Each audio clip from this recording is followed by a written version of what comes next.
Hello students. तो आज की इस वीडियो में हम ऑर्गेनिक कोई नेम रिएक्शन खत्म करेंगे।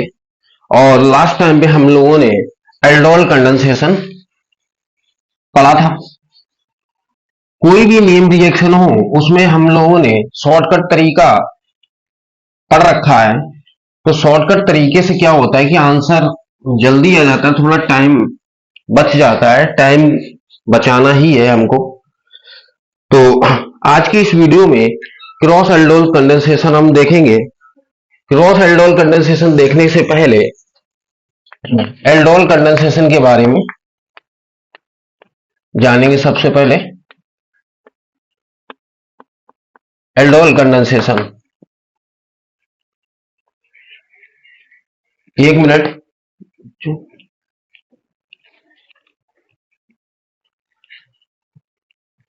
तो एल्डोल कंडेंसेशन क्या था, सबसे पहले कंडीशन देख लेते हैं। तो इंपॉर्टेंट जो बातें हैं, तीन चार एल्डोल कंडेंसेशन में पढ़ा चुका हूं।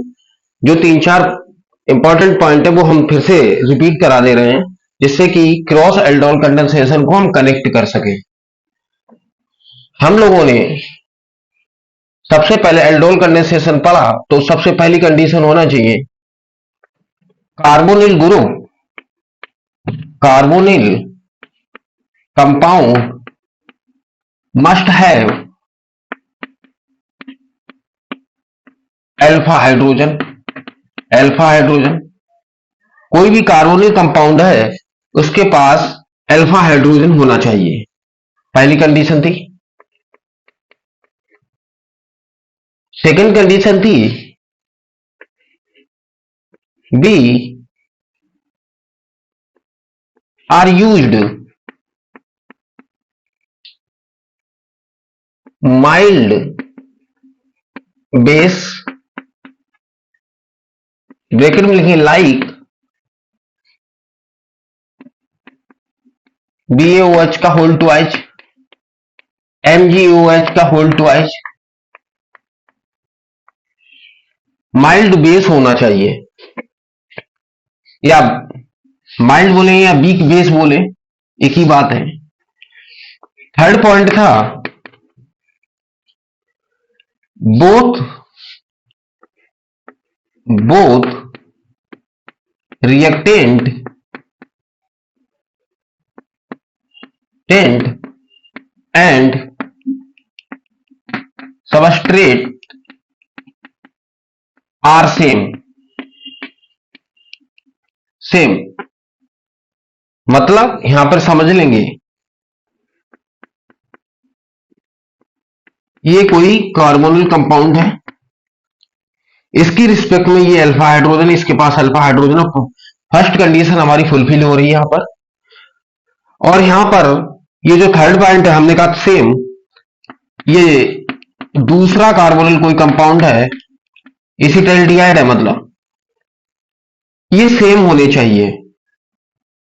यहां पर इसके पास भी अल्फा हाइड्रोजन है और इसमें इसको रिएक्टेंट और इसको सबस्ट्रेट बोला। एल्डोल कंडेंसेशन में ये कंडीशन इंपॉर्टेंट है कि दोनों कार्बोनिल कंपाउंड जो हैं, या हम ये बोले reactant and substrate, both are same होने चाहिए। Both should be same. ठीक है। यदि यहां पर हम डिफरेंट कर देंगे, यहां पे देखिए, एक तरफ हमने मान लीजिए रिएक्टेंट हमने एसिटाइलडिहाइड लिया और दूसरा मॉलिक्यूल हमने कोई कीटोन ले लिया, नाम है इसका एसीटोन। अभी अल्फा हाइड्रोजन तो दोनों के पास है, अल्फा हाइड्रोजन की कोई बात ही नहीं है, अल्फा हाइड्रोजन तो दोनों पास है, अल्फा हाइड्रोजन तो होना ही चाहिए। लेकिन यहां पर रिएक्टेंट देखिए और ये सबस्ट्रेट देखिए, ये दोनों सेम नहीं है, तब हम इसको एल्डोल कंडेंसेशन नहीं बोलेंगे। ये एल्डोल कंडेंसेशन नहीं है। एल्डोल कंडेंसेशन, सॉरी यहां पर कंडेंसेशन लिखिए, कंडेंसेशन, ये एल्डोल कंडेंसेशन तब हम नहीं बोलेंगे। यहां पर जब ये both carbonyl compound are different then called cross aldol condensation, तब यहां पर हम बात क्रॉस एल्डोल कंडेंसेशन की करेंगे। ठीक है, एक चीज और देख लेते हैं यहां पर, फोर्थ पॉइंट ये हम पढ़ा चुके हैं, फिर से हम फोर्थ पॉइंट देखते हैं। जो इंपॉर्टेंट पॉइंट थे वो हम फिर से रिपीट करा दे रहे हैं। ये हम एल्डोल कंडेंसेशन, आपको वीडियो देखना, उसमें हम पढ़ा चुके हैं। फोर्थ कंडीशन तो नहीं थी, बट यहां पर जो इंटरमीडिएट बनता था, रिएक्शन इंटरमीडिएट की बात करें तब यहां पर इनोलेट आयन आया था, इनोलेट आयन। ये इनोलेट आयन था। कैसे बना था एक बार फिर से देख लेंगे, यहां पर जगह नहीं है, मैं थोड़ा, आप कंटिन्यू नीचे लिखिए, हम यहां पर इसको हटाते हैं, इधर लिखते हैं। ये पॉइंट ना नोट किए हो तो कर लीजिए, और वैसे मैंने एल्डोल कंडेंसेशन पढ़ा रखा है।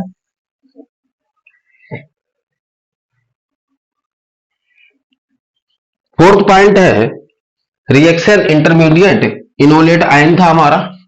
इनोलेट आयन किस तरह से बनता है ये देखिए थोड़ा। ये मान लीजिए हमारा एसिटाल्डिहाइड है और कंटेनर में पड़ा हुआ है कोई बेस, बेस चाहेगा एसिड, और हमने आप लोगों को बता रखा है कि ये इलेक्ट्रॉन विड्रॉइंग ग्रुप होता है, ये इसकी रिस्पेक्ट में ये अल्फा हाइड्रोजन है। यहां से इसको ऐसे ना लिख के इस तरह से कर दीजिए, CH2 और H बाहर ले लीजिए।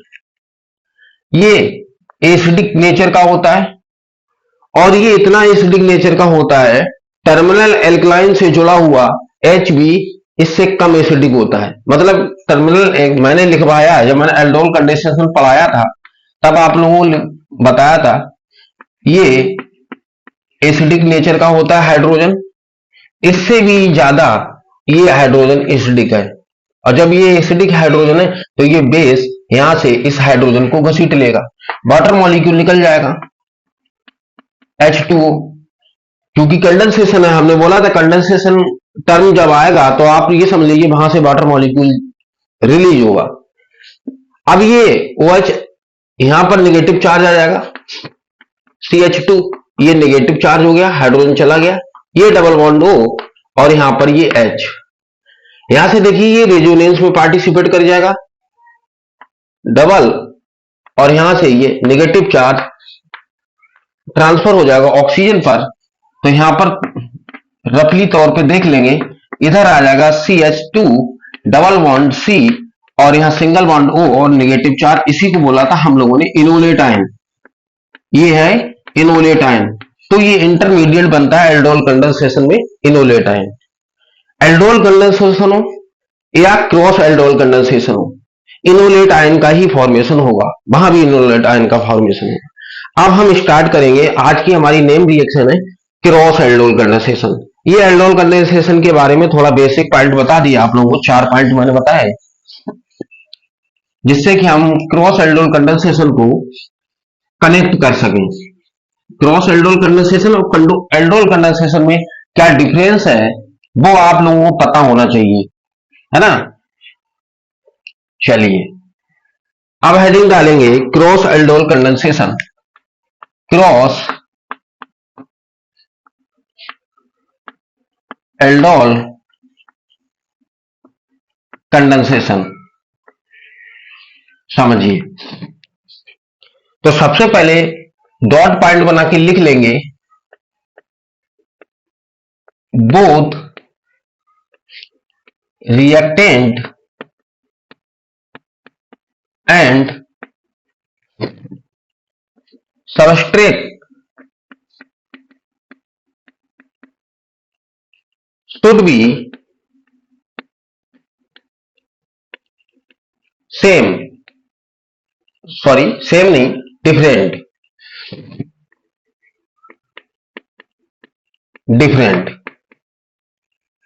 यहां पर केस हम दो केस में डिवाइड करके पढ़ाते हैं। तो केस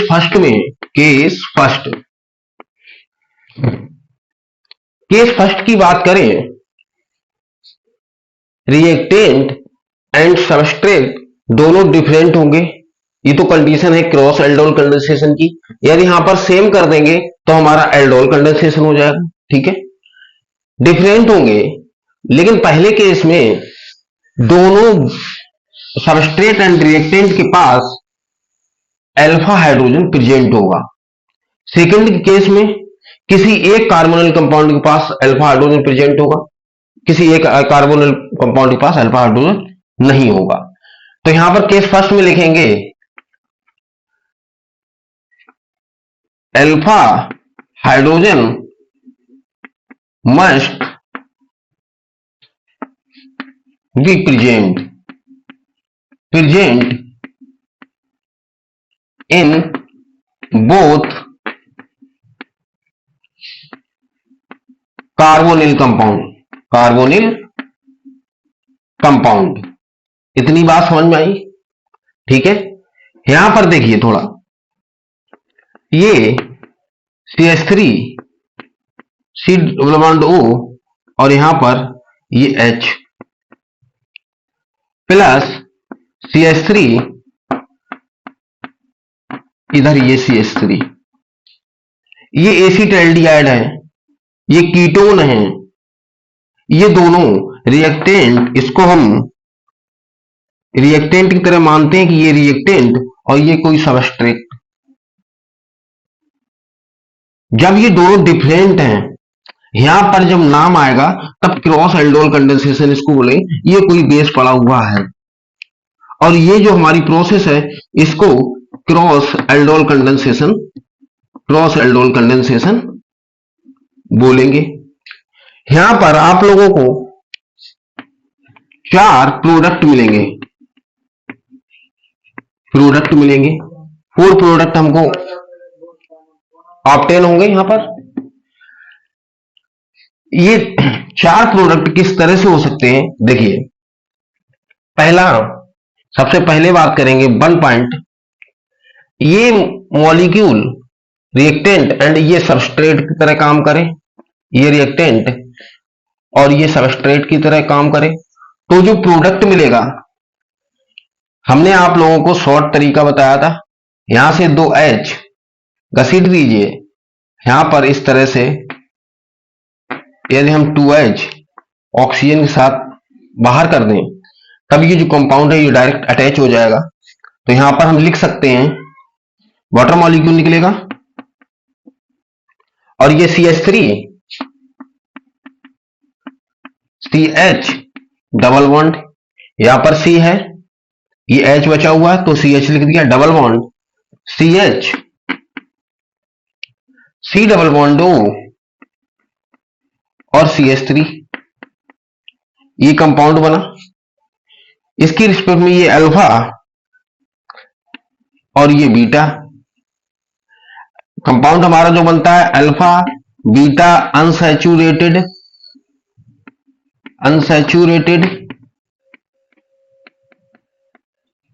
कार्बोनिल कंपाउंड बनता है, कार्बोनिल कंपाउंड बन गया। इसको क्रॉस प्रोडक्ट बोलेंगे। ये क्या हमारा, ये क्रॉस प्रोडक्ट है,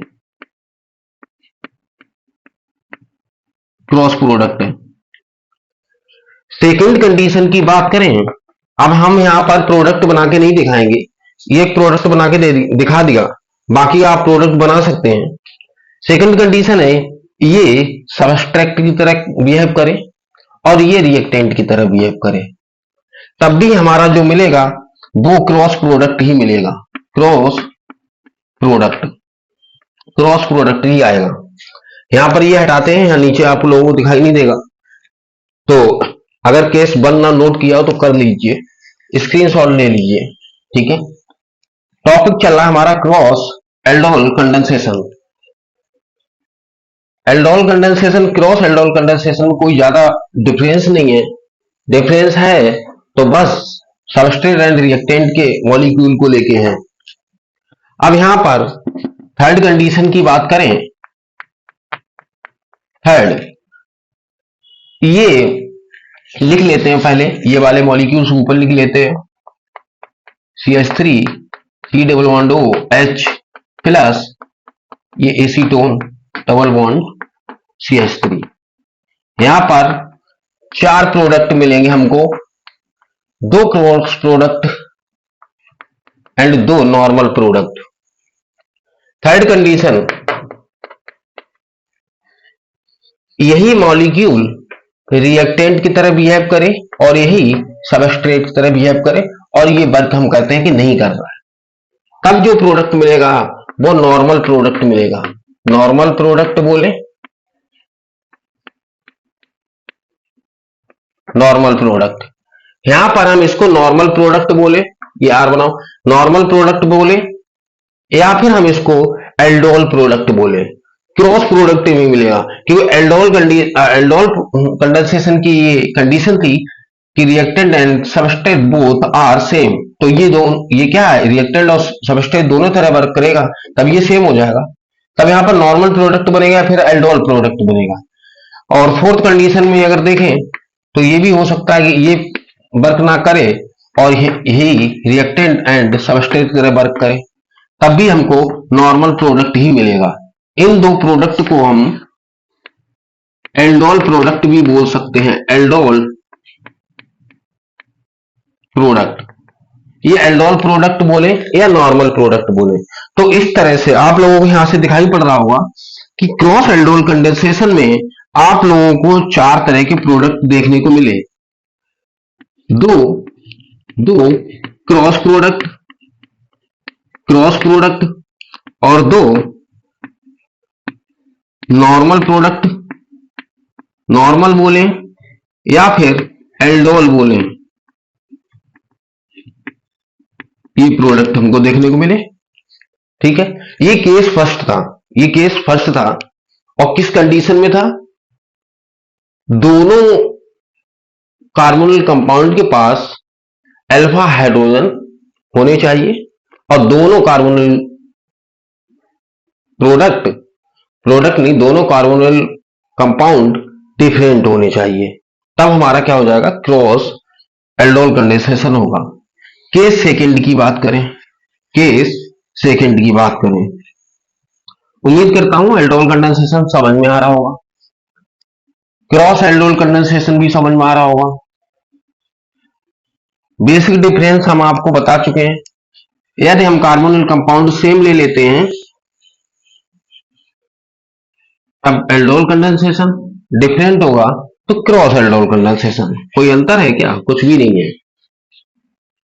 अभी हम एक एग्जांपल करेंगे, आप लोग बताओगे कौन सा प्रोडक्ट मिलेगा। ठीक है, बात करते हैं केस सेकंड की।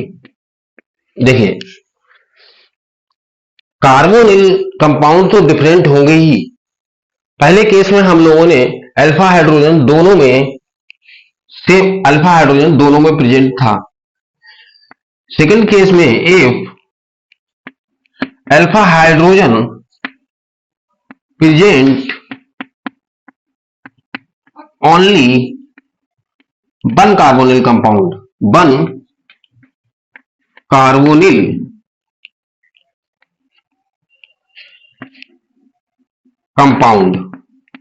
अल्फा हाइड्रोजन अभी प्रेजेंट होगा तो केवल एक मॉलिक्यूल में प्रेजेंट होगा, चाहे वो रिएक्टेंट हो या सबस्ट्रेट हो, वो उससे लेना देना नहीं है। अभी यहां पर देखिए, हम सी डबल बॉन्ड ओ और ये एच, नाम इसका नाम क्या है, फॉर्मल्डिहाइड। इसके पास अल्फा हाइड्रोजन नहीं है, अल्फा हाइड्रोजन है, इसकी रिस्पेक्ट में अल्फा कार्बन नहीं है, तो अल्फा हाइड्रोजन कहां से आ जाएगा, नहीं है। और एक तरफ मैंने एसिटाल्डिहाइड ले लिया, नाम आपको ना पता हो तो आप लिख लीजिए, मैं बता देता हूं, ये फॉर्मल्डिहाइड, ये एसिटाल्डिहाइड। हमारी कंडीशन सेकंड, जो केस सेकंड है, इसमें किसी एक के पास अल्फा हाइड्रोजन होना चाहिए, तो इसके पास अल्फा हाइड्रोजन, इसके पास अल्फा हाइड्रोजन नहीं है। अब ये भी क्रॉस एल्डोल कंडेंसेशन, तो इसमें हमको 2 प्रोडक्ट मिलेंगे, 2 प्रोडक्ट आर ऑब्टेन्ड, 2 प्रोडक्ट मिलेंगे। सबसे पहले ये क्रॉस प्रोडक्ट मिलेगा। किस तरह से? मान लीजिए ये रिएक्टेंट और ये सबस्ट्रेक्ट की तरह बिहेव करे। केस फर्स्ट, यहां पर केस फर्स्ट लिख लीजिए, और यहां पर जो प्रोडक्ट मिलेगा इसे हम क्रॉस प्रोडक्ट बोलेंगे। क्रॉस प्रोडक्ट बना के दिखा दें, क्रॉस प्रोडक्ट बना के दिखा दें। चलिए, ये हमने शॉर्ट तरीका बताया। यहां से दो एच रिमूव कर दीजिए, बचे हुए पोर्शन को डायरेक्ट अटैच कीजिए, तो यहां पर प्रोडक्ट बनेगा ये H H C double bond C H और ये एच। प्रोडक्ट क्या बना उससे लेना देना नहीं है, इसकी रिस्पेक्ट में ये alpha and beta, alpha beta unsaturated carbonyl compound हमको मिलते हैं, एल्डोल कंडेंसेशन हो या क्रॉस एल्डोल कंडेंसेशन हो। बात समझ में आई? चलिए, केस सेकंड की बात करें। ये इसके पास अल्फा हाइड्रोजन नहीं है, ये रिएक्टेंट एंड सबस्ट्रेट दोनों की तरह बिहेव नहीं कर पाएगा, लेकिन इसके पास अल्फा हाइड्रोजन है, ये रिएक्टेंट एंड सबस्ट्रेट दोनों की तरह बिहेव कर जाएगा। जब दोनों की तरह बिहेव कर जाएगा, हम यहां पर इसको हटाते हैं और इधर जो प्रोडक्ट मिलेगा तो नॉर्मल प्रोडक्ट बोलेंगे, नॉर्मल, या इसी को हम बोलते हैं aldol product. Aldol product, aldol product. यही हमारा था total all over aldol condensation, aldol condensation, और ये क्रॉस एल्डोल कंडेंसेशन। ठीक है, एक बार फिर से केस सेकेंड फर्स्ट मैंने दोनों कराए, एक बार फिर से एल्डोल और क्रॉस एल्डोल कंडेंसेशन को ढंग से समझते हैं। हमारा मेन उद्देश्य ये है, आप लोगों को क्रॉस एल्डोल कंडेंसेशन में बिल्कुल भी कोई भी कंफ्यूजन नहीं होना चाहिए। कंफ्यूजन होगा तब आप गलत कर देंगे, है ना। आप लोगों को बिल्कुल क्रिस्टल क्लियर पता होना चाहिए एल्डोल कब बोलेंगे और क्रॉस एल्डोल कब बोलेंगे। ठीक है, देख लीजिए, यहां से इधर एल्डोल की बात करेंगे, एल्डोल कंडेंसेशन, और इधर क्रॉस की बात करेंगे, cross aldol condensation.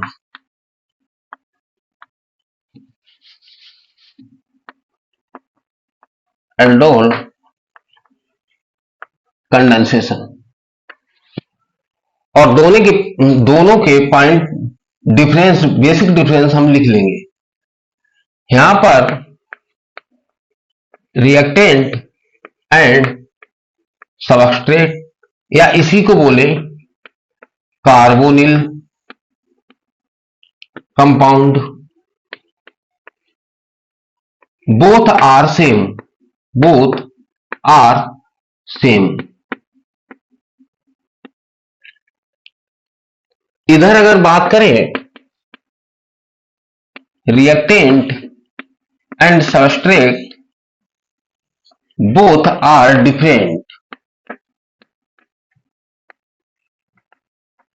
Different. Second point में देखेंगे,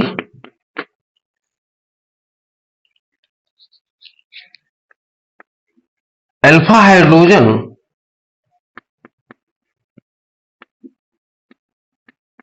must have present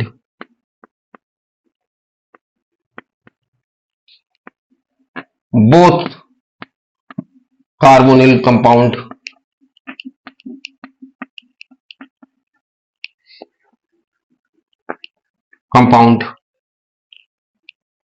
इधर दूसरा पॉइंट देखेंगे, alpha hydrogen present may be present in both carbonyl compound, carbonyl compound. इस पॉइंट को समझिए, अल्फा हाइड्रोजन यहां पर must have present both carbonyl compound, मतलब बोथ कार्बोनिल कंपाउंड में अल्फा हाइड्रोजन होना ही चाहिए, बट यहां पर ऐसा नहीं है, मे भी प्रेजेंट, प्रेजेंट हो, या मतलब दोनों कार्बोनिल कंपाउंड में किसी एक में अल्फा हाइड्रोजन प्रेजेंट नहीं होना चाहिए। हमने सेकंड केस यही कराया था। तो यही बेसिक डिफरेंस होता है एल्डोल कंडेंसेशन और क्रॉस एल्डोल कंडेंसेशन। ठीक है, यहां पर एक मिनट बच्चों,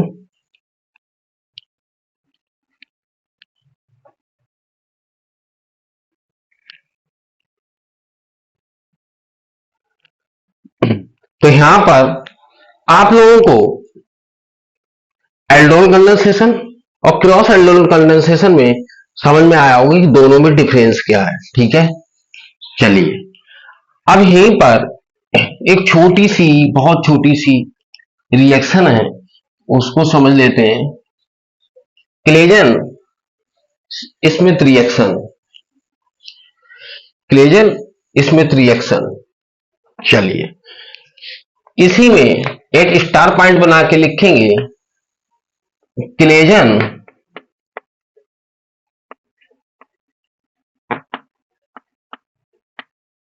स्मिथ ऐसे नहीं लिखा जाएगा, CH आएगा, SCH